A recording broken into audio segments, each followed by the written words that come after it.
do anything where there's a conflict of interest. Mr. President, your negotiations with the EU are there's discussions ongoing already.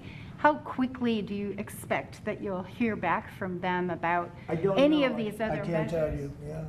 The EU's been very nasty. It's just been, they haven't treated us properly. Look, we were great to them on NATO. Essentially, it's a similar group of countries.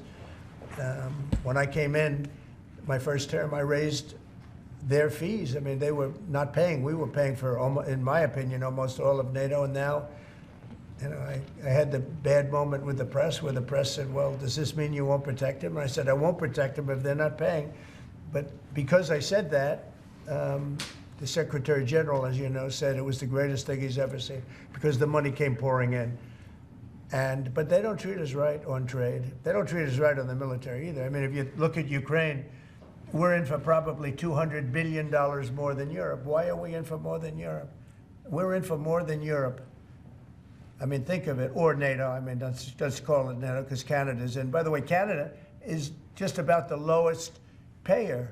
Also, you know, they shouldn't be. They are just about the lowest payer in NATO, in addition to everything else. So Canada's really been taken advantage of. And if they had to pay just something modestly fair, they wouldn't be able to succeed as a country. And that's why I feel they have to become a state. Yes, ma'am. Thank you, Mr. President. Is it your expectation that partners will offer major concessions and that you actually don't end up applying those tariffs?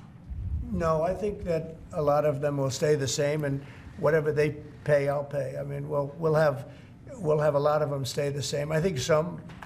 Look, I heard they, as an example, EU lowered their tax on cars down to the exact same amount that they were much higher. They were approximately 5 times higher, and they lowered them down to the exact tax that we're charging.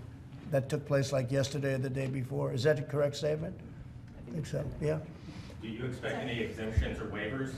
I don't expect that, no. This is a simple system. I mean, there wouldn't be any. And in the case of Apple, I gave them a waiver, an exemption in my first term because Samsung was in South Korea.